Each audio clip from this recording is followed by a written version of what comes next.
doing today? What's new? Ah, I just said it. Wait, Amani, did we just have it? We had a little tech glitch, huh? Was this a We little like a did, but no LinkedIn thing? one no one could see that on the other side because we didn't go Oh, cool. live. Oh, So it great. so Oh, no look one at would that. know. No one would know until I just told them. But Yeah. this is what it looks like, friends. This is Yes. building in public. This is being vulnerable. And this is how podcast works. Very forgiving medium. We appreciate it. Yes. It's been a busy morning. I've just been troubleshooting. I got a client in Lisbon right now, big group checked into a hotel and there's boiling water and Oh, there's no cold water and it's 95 degrees there.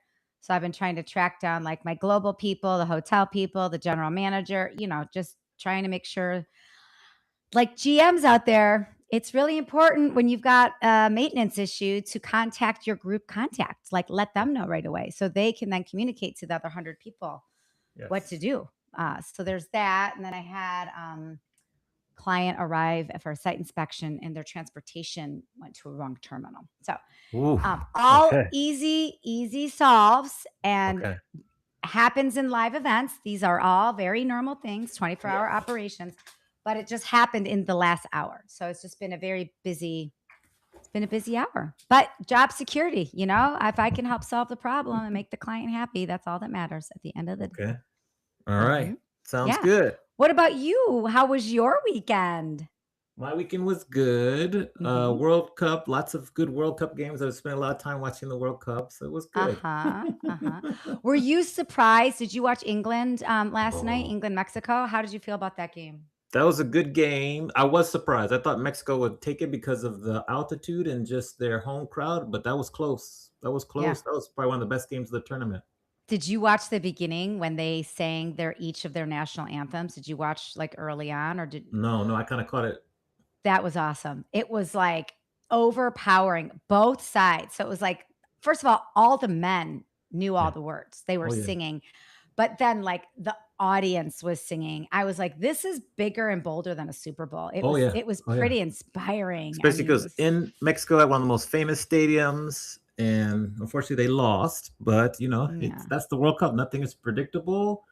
Even my favorite game was Cape Verde against Argentina, and that went to extra time, so, Yes. yeah, I'm into it. So Yeah, tonight, Belgium versus the US, so I know, the rooting for US the US. game. So Of let's course. see what happens. See what happens. My Croatians lost on Friday to Portugal, Good game, which though. I was Very so good game. great. It was a great game, and I believed Croatia was gonna win. They had control of the ball, but they lost. They took They away the lost. goal at the end, so yes, yes. Mhm, mhm. Okay, who do we have joining us today? We have a great guest. I'm so excited to have her on. She is in the Smart Meetings Hall of Fame.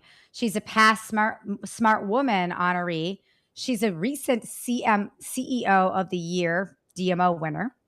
She has a storied career of executive leadership in communications and destinations in PR.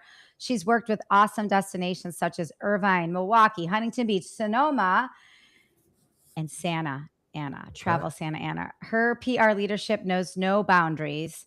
And she also is one of the FEW Women CEO of DMO in the country. So, like, endless awards. I feel like Yeah. she should have like a bunch of trophies behind her head. Yes. She's Yeah. currently the president and CEO of Travel Santa Ana. Welcome to the show, Wendy Roberts. All right. Round of applause here. There's Wendy on the screen. Well, thank you so much, Mandy. That's quite the introduction. Yeah, We love you the should record introduction. it. Put it on your shoulder for when you have a Yeah. bad day or something. Yes, we love it. We love it. Yeah. My question to you is to first start off, if you would describe yourself in 30 seconds or less with what we could not find on your LinkedIn profile or your resume, who is Wendy? Ooh. Ooh, I am tenacious. I am loyal. I am determined, and I love adventure and to step out of my comfort zone. Okay. All right. We love it. We love it. Mandy, why don't you start us off? Because I have my set of questions, but I think you'll be good at kind of building up till we get there. Yeah. Well, you've really understood the depth of destinations and they're also different, whether they're coastal or they're Midwest or they're boutique or they're city. You've seen it all. So in your opinion, what makes a destination special? Like what are those two or three things that really make something a destination special? I think every destination does have something to offer visitors. And for me personally, what I love to find when I go on a trip is what the locals enjoy. I love local restaurants, special restaurants, somewhere that I can shop and find handmade items that artisans have made, whether it's a small painting or a pot, and then just the people, that vibe that you get from the community. Yeah. Now I'm going to build on this because I was just up in your lovely city in Santa Ana, and I know how special it is. But for people that may not know Santa Ana, what makes Santa Ana special?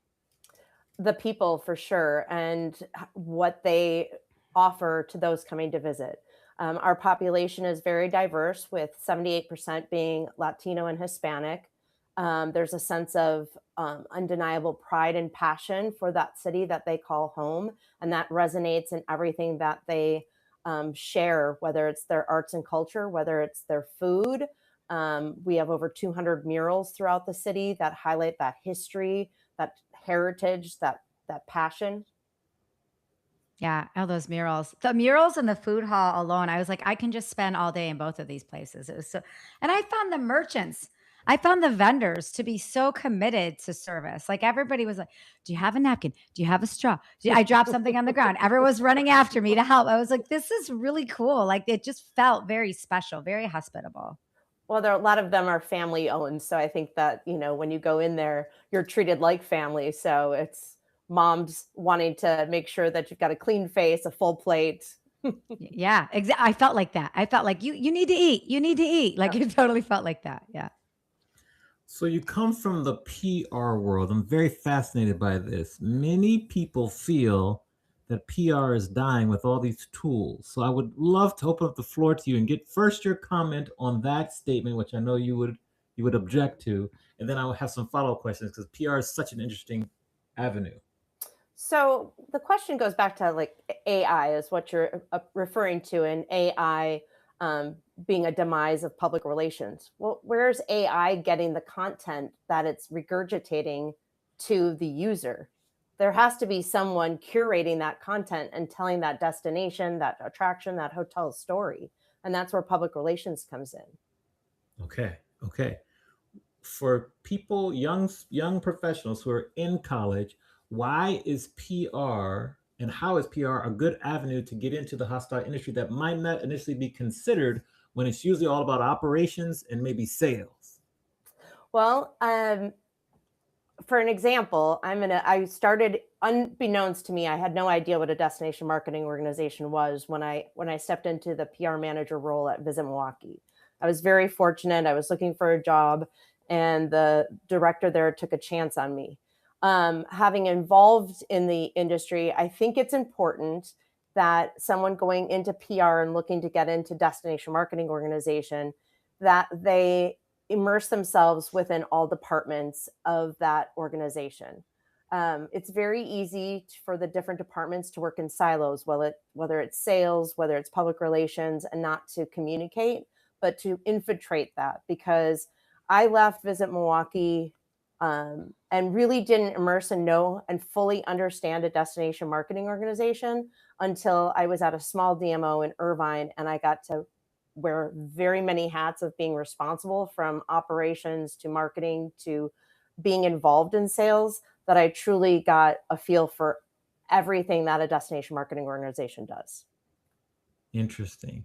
What and how? Well, okay. So how did you find the position at Sonoma? Because you went from Milwaukee in the Midwest, you came out to the West Coast, which is a very big difference. How did you kind of get that opportunity? Because that's a big jump for someone who's like for their second major job in their career. How did that happen? Yeah, it was one of those things. I remember it very vividly. It was a Labor Day weekend, 2005, and I was online. I don't know what I was doing, where I was online. And I came across the job in Sonoma, and I had been there a couple of years prior with the Midwest Travel Writers Association, a FAM trip. And I blindly applied and ended up getting the job. And it was, while it didn't work out the way that I had hoped, both professionally and personally, I had a lot of things going on. It did give me that kick in the butt, so to speak, to take that leap of faith and leave my home where I loved and grew up to taking that chance and moving across the country. And then, then it was from there, it was okay, not next, now what? Mm. All right. I love that. Okay, I have follow-ups, but go ahead, Mandy. Well, what was about that moment? Because I think we all can relate to this, right? Like we're comfortable. We've been, I'm from Ohio. We've been in the same place for a long time. Our support system is there. And then something pops up. Like, was it the wine? Was it the California? Were you feeling like stuck in Milwaukee? Like, were you ready for a leap? Like, what was that moment? What was that thing that made you even consider making such a change? It was a little bit of a combination. I had been at Visit Milwaukee for almost 5 years at that time, and I had gone for a promotion and didn't get it.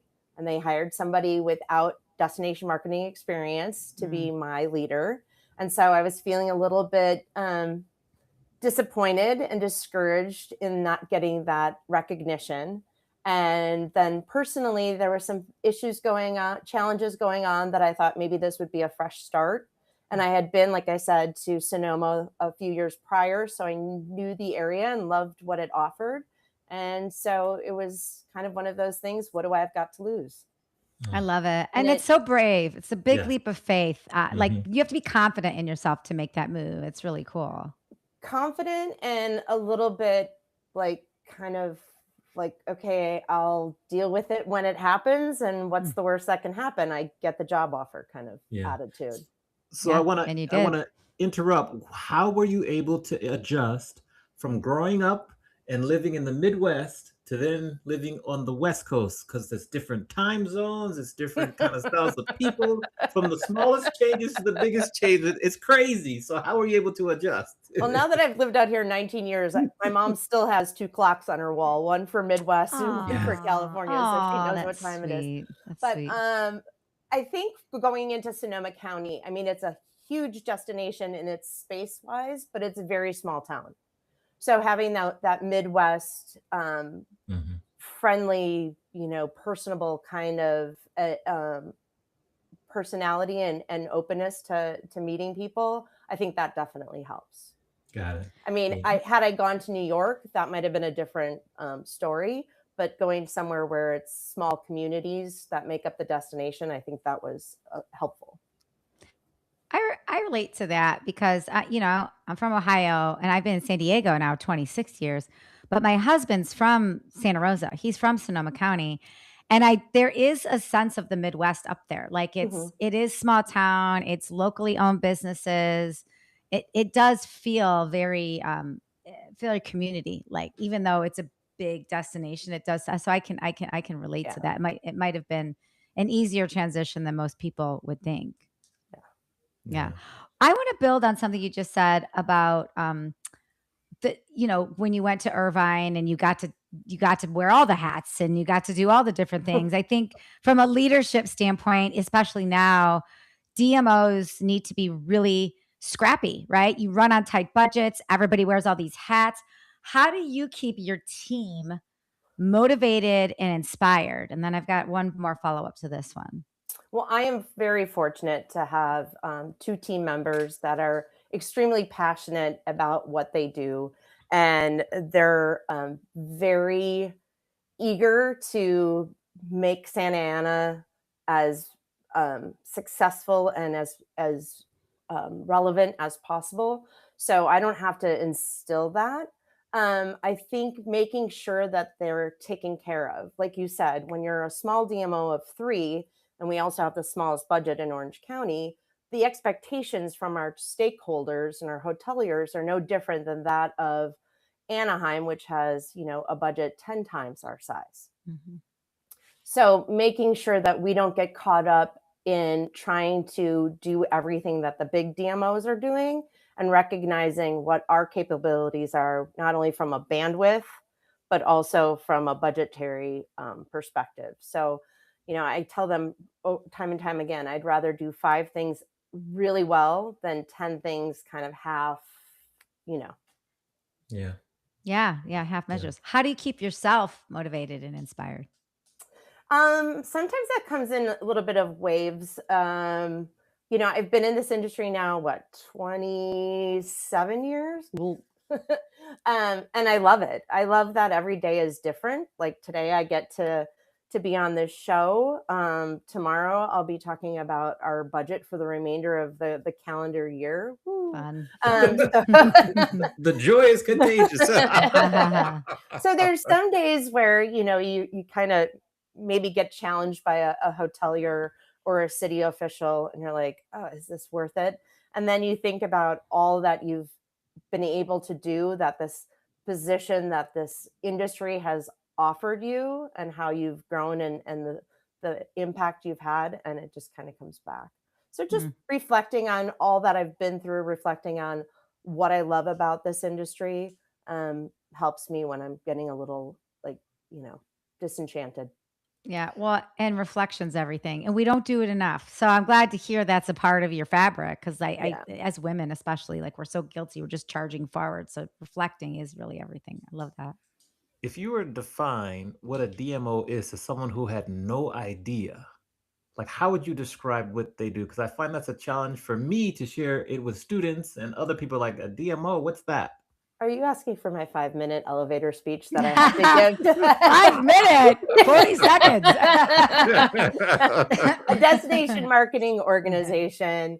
We're tasked. Usually, I give an example of if somebody lives in a big city, or I'll say you travel to a hotel, and when you look at your bill, you always see these taxes on the bottom, and you wonder where they're coming from. A destination marketing organization is tasked with bringing visitors to that destination to ultimately stay overnight, but enjoy the restaurants and the attractions and the events that are taking place in that city, which ultimately drives economic impact to support the residents. Okay. Okay. Love it. Now, how have your membership and volunteerism within various associations helped your career, both personally and professionally? Because I think that's one of the most underrated ways that people can get visibility and grow their career. Um, the connections that I've made, the resources that I've brought to me. One of the things that I absolutely love about this industry is that while we're all ultimately competing, we're there to lend support, best practices, and resources. So I think being a part of Destinations International, One West Tourism Alliance, all of those organizations, associations, provides me with connections to my peers that are smarter than me, have been through more than me, um, and have valuable resources that they're willing to share and to lend, to me. Um, yeah, and then, like I said, just also going through opportunities to volunteer. When you're asked to be a mentor to someone, or be a first timer to someone who's new to the Destination International, and they're coming to the annual conference, it's again an opportunity to reflect on what you've learned and what you gain from that. So you're telling that person what you love about Destinations International, but it's reassuring yourself what you love about it. What's next for both the destination, Santa Ana, as well as for you, Wendy? For Travel Santa Ana, we started this organization. I was the first employee hired in August of 2021. Santa Ana had no tourism promotion, no sales, and my team and I have really built from the ground. I say foundation. I'm talking payroll to marketing programs and sales initiatives and so forth. So I really feel like 2026 and beyond is an opportunity for us to take everything that we've learned in the past 4 years and developed over the past 4 years, and actually apply them and grow the destination and have an impact. Some of the things that we've been doing before, we didn't have a basis. So it was, the analogy of throwing things on the wall and seeing what sticks. For me, you're asked that kind of a lot in the industry. And if you had asked me when I was in my 30s what I wanted, where I would be in 5 years, it was always you wanted to go somewhere else. You had to be at that next level. One could expect me to say, oh, I strive to be at a destination marketing organization with a $40 million budget. One, I just bought a house, so I'm not leaving the area I currently live in Yes, yes. anytime soon. My husband would not be happy about that. But I think if I'm being continually challenged and given the opportunities to grow professionally, I think it's okay. I admire those that have stayed within their destination marketing organizations for 10, 15, 20 years, because this can be a very volatile environment from political, from stakeholders. And so for them to navigate those challenges and stay relevant, I think is admirable. So I would hope to stay and be relevant, not stay and rest on my laurels, but stay and grow with the destination and face the challenges.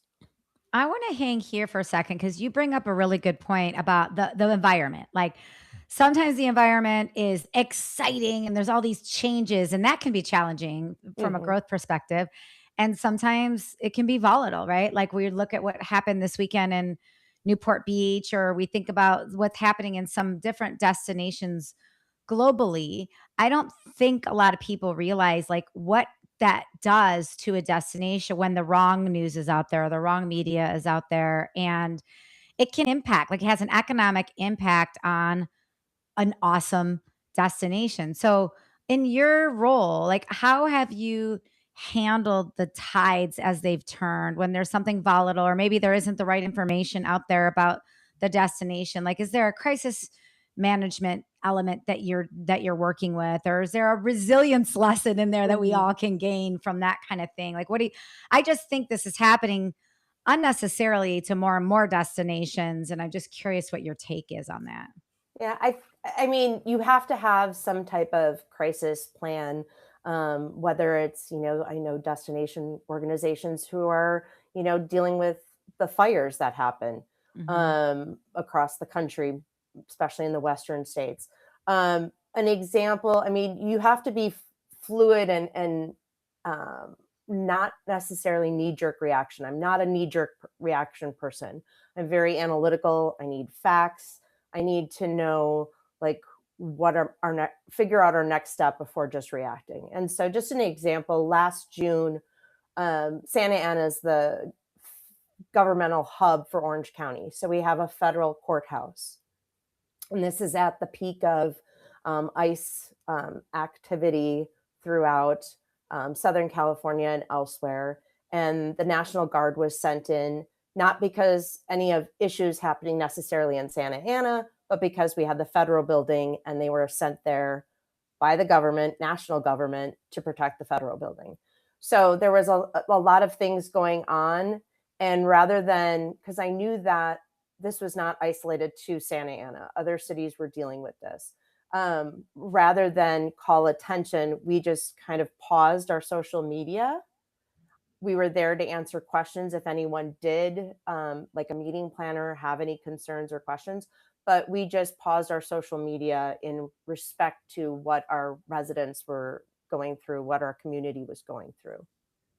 That's smart. I think a lot of people would react to that or they would try and spin it or whatever. And sometimes the best thing you can do is just hit pause. Just take a breathe. You literally took a breather. I think Yeah. that's so smart. I mean, this too shall pass, unfortunately. And what was I, as a destination marketing leader, going to say? I mean, this was very political. Of course, we're compassionate and feel for our local residents who are being impacted by it, but that's not our platform. Yeah.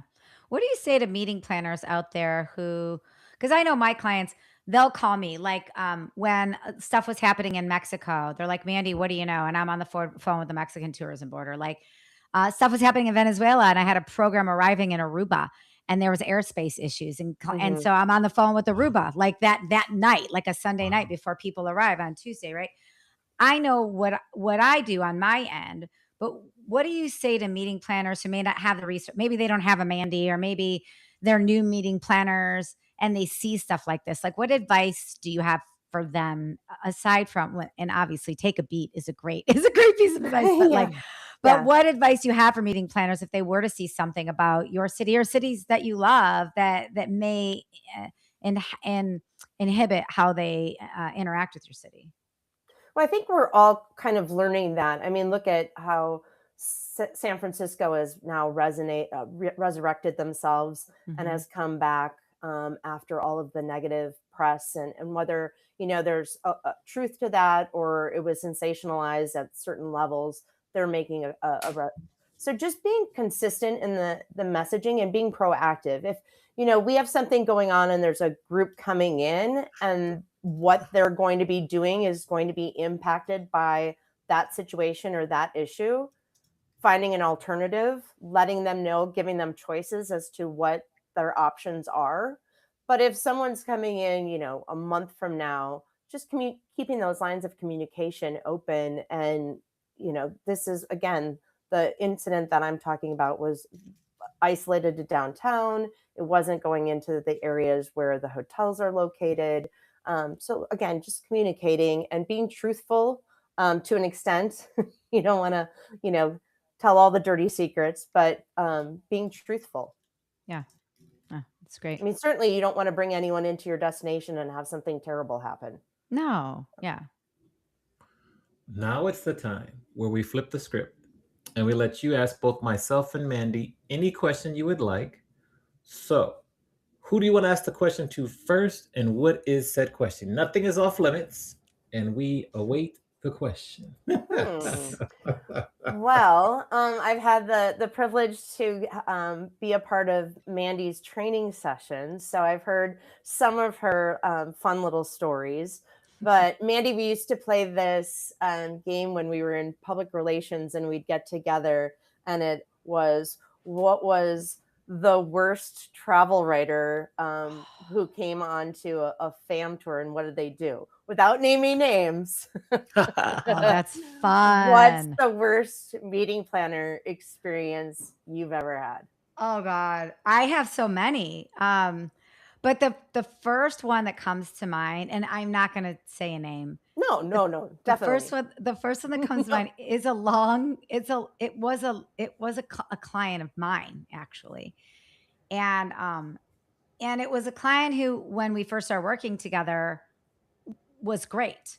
But something happened over the years. I don't know if there were personal things happen. I'm not sure if there were substance abuse things happening, but some mental tides had turned to where every time we would go on a site inspection, this person would panic and lose something. And it was like panicked phone calls at like 3 in the morning when I'm in my room that I have to go to security and make sure like her laptop isn't missing and it was actually just in her bag the whole time. Or it was like she would always overestimate her numbers, even though we had history. She was like secretly calling the hotel and increasing her numbers without an addendum. And, shame on the hotels. The hotels were actually doing Hmm. it and they weren't including me. That's a whole other story for another time when you just leave the third party out. Because I would never allow somebody to increase their numbers if you don't have the history to support it. And then she would get an attrition. Then I'd have to fight the attrition. I'm just thinking like it was somebody that like would call at all hours of the night. And at one point, my husband's like, "You got to get rid of this client. Like this is just not worth it." But I will say one time we were landing for a site inspection, and it was. I think her program was like a one part of the year, but the site inspection was another part of the year. So there wasn't any like weather issues. But when we landed, it was raining a little bit. And she started sobbing and like hyperventilating, like, if it's like this for my meeting, we can't have it happen. I'm like frantically pulling up Old Farmer's Almanac weather statistics and being like, listen, it's not going to be like this. We're not even traveling the same time of year. This is actually the rainy season. You knew it was the rainy season. Like we let you know, everybody let you know. So it was like the panicking and the stress and the substance and the obsessions, like that was probably the worst, but it was over a long period of time. And eventually I fired this person, which was another life lesson in running a business as well. But yeah, I think that, I had hotels calling me about this person. I had people within this person's own company calling me about this. It was a lot. Like, and it was add them all up. It's more than a story. It's a nightmare. I'll add it up. Yeah, but we Oh no, all have those, right? yeah, yeah. I had a travel writer disappear on me Ooh, because he was drinking. Oh yeah, no, yeah, the old Houdini routine. yeah. Yeah. Yeah, Not good. Yeah. Not and good. you just pray that they don't end up in the local river. Yes, Yeah. because yes, you can't Yeah. find them. Yeah. Well, being yes. in San Diego, working at hotels or working at venues before I was on the meeting planner side, I can't tell you how many attendees went missing because they went to Tijuana overnight. They would be fun after the meeting and they go to Tijuana and they did have fun and they were missing not because they were stuck in Tijuana, but because they like overslept or they couldn't get over the border. Like they lost their ID, some sort of shenanigans had happened. So like that's sort of a notorious, like from the old days, it doesn't happen anymore, but from the old days of Yeah. like doing meetings in San Diego. Amani, the question was asked to me about the what qualities of a destination matter. What's your favorite destination and why? Ooh, my favorite destination. Ooh, so I'm a fan of Hawaii because of the water, how well they take care of everyone, Maui specifically, and it's just like dreamy over there. And the food, the cuisine, the opportunities for different kind of entertainment, and the beaches. Hmm. So that's kind of my favorite destination. I'm trying to think of another one to compare to. I love music, so any music cities I love because the way to catch live music that could be local, like in Nashville, like in LA, like in New York. And then I grew up in DC, so of course I'm partial to that area, but that, and then I'll say I love Miami because I lived there before and it's got Mhm. lots of culture and beaches and music. So I gave you a bunch of answers, but those are my favorite. All right. Yes. Now, I want to go back before this is my final question, then I'll let Mandy close it out. But I want to go back. And how do you pronounce it? University of Wisconsin? Is it Oshkosh? How do you say that? Oshkosh, Oshkosh. Okay. like the bib overhauls. Yes, yes, yes. I got it. Oshkosh, Like my Oshkosh. gosh. Yeah. Okay, Ah, Oshkosh. So we're gonna go to Oshkosh right as you're finishing school. We're gonna meet up at Artie and Ed's. Okay, Okay. we're gonna meet up at Artie and Ed's, and you're gonna meet your younger self. What advice would you give her based on everything you've experienced so far in life, personally and professionally? Um, Trust the journey and trust your gut. Hmm. I like I said earlier in the interview, I'm loyal and I'm loyal to a fault. And sometimes I stuck in situations because I felt this loyalty that I was responsible for. And trust the journey. I think there's been times now. One could say that if I didn't stress or do everything that I had done in that moment because of the stress and the overwhelming feeling that things weren't going to work out, that things would have actually gone the same trajectory. But I think I truly am a believer of everything happens for a reason and I'm where I'm supposed to be. So, yeah, that's what I would tell my younger self. yeah. Trust your gut and trust your journey. Love it, Mandy. Over to you. Power of the intuition. I love that. What is Seriously, Arnie and Ed's? What is Arnie and Ed's? So that's a famous restaurant that's been in Oshkosh for over 76 years. Wendy, do you have an experience there? no, it must have been a very local restaurant that college kids. I hung out at Rocky Rococo's Pizza, um, a local corn dog, Hungry's, the local corn dog basket place, Yeah, and bars. yeah, So, yeah. I feel like we had the same college experience. Yeah. I want to know. I have two final questions. You've said this before, and I want to hear it from your mouth. Is why is it important to be a tourist in your own backyard? why is it so? You get an appreciation of what your city has to offer, what your community has to offer. I mean, so many times, I mean, this has been a long time, as long as I've been in the industry, we've been talking about this. When you have visitors coming in to stay with you or to spend time with you, the first thing you do is you take them to, like, the bigger attractions, Disneyland, Knott's Berry Farm, or elsewhere. And it's like being in your own community and discovering those things, like 4th Street Market or McFadden Public Market, or Art Walk, the second Saturday or first Saturdays of every month with the free galleries. While you might take it for advantage or take it for granted, it's out there. Like, I think we all kind of get into our little habits and we go to our favorite restaurants, or we hang out with friends and we go and explore just like a small radius from our home. It's important to get out there and see what everything is going on. I agree. And I think we learn too, because like you said, you get in your habits, and then all of a sudden you're like, oh, when did that place open up? Or Yeah. when did that street become a street? Or when does this stop sign come into be? Yeah. I do agree with that, being a tourist in your own backyard. I love that idea that you really push, evangelize for. It's really cool. Yeah. You've spent a lot of time with us. This is awesome, and we really appreciate it. How can we support you, and how can we lift you up with anything that you have right now? Well, right now, like a lot of destinations, we have fabulous food, and we have a culinary passport that highlights the different ethnicities that make up our community. And there's a different restaurant that's reflective of that diversity. And we tell the story not only about the restaurant, whether it's family owned, women owned, but we have a must try dish on the menu, and tell that story as well. So if you're in Santa Ana or in the Orange County, SoCal area, please visit us and go to one of our many wonderful restaurants. We also have a michelada guide for those who aren't familiar with a michelada. It's a traditional beer and juice, lime juice, salt, tomato juice concoction. It's like the Mexican version of a Bloody Mary, only better. We have a guide to that as well, from mocktails to flights of those. So yeah, check out our local dining scene. Check out Art Walk, like I said, for Saturdays of every month.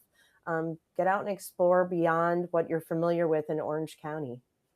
I love that. And I like the swap too. I think people are like, they think of like Anaheim or Irvine, but they don't, sometimes Santa Ana doesn't come to the mind right away. And then you get into that culture, you're like, whoa, I love it here. I love the art and I love the food. And it's Yeah. it's so close to all, you can hit all of them, right? Like Yeah. it's so close. Yeah. I think anyone coming, I mean, Orange County is a desirable destination in and of itself. And so most visitors come into the destination, they're going to go to the beach. They may go to, one of the bigger attractions and shopping and whatnot, but to get out and explore that lesser known city of Santa Ana, it's different. And when I say different, it's very different than anywhere else in Orange County. It has this authenticity to it. It's very bright, vibrant, from the murals to the people to just the vibe that you get. Totally agree. Totally agree. Well, Wendy, thank you very much for being a leader in our industry and continuing to give back and representing DMOs to the highest, utmost fashion. And we just appreciate you being on our podcast and sharing your wisdom and expertise. Thank you, Amani. Thank you, Mandy. It was a pleasure. Yes, Thank we're you. going to put you in the Yeah. green room. So stay in the green room, All and right. we'll give you a round of applause. So once Thanks again, for being here, Wendy. It's Thank always awesome you. talking to you. Yes. Okay, let's see here. Round. There we go. Round of applause. Oh, we did it. We did it. Yeah. We did it. Okay, Mandy, another episode is done. Thank you very much to Wendy Roberts. Make sure she has my same last name, by the way. I don't know if you knew that. I know. Double Roberts. Double Roberts. Yes, Yeah. yes. If you're watching or listening, please remember to rate, review, and subscribe. Share with a friend. Please subscribe to us on YouTube. Check out our new series, Flip the Script. And with that, anything else to share, Mandy? No, I want to take a page out of Oprah's book, though. I just was listening to her podcast this weekend. She said, some people think when you say subscribe that it costs something. It's free. And it really helps the podcast, and it helps put the podcast in more people's feeds.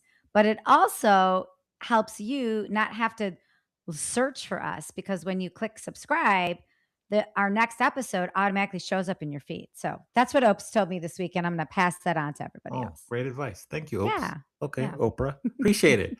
All right. And with that, we will see you next time for another episode. Thanks for watching. See you soon. Bye. Bye, everyone. Peace out.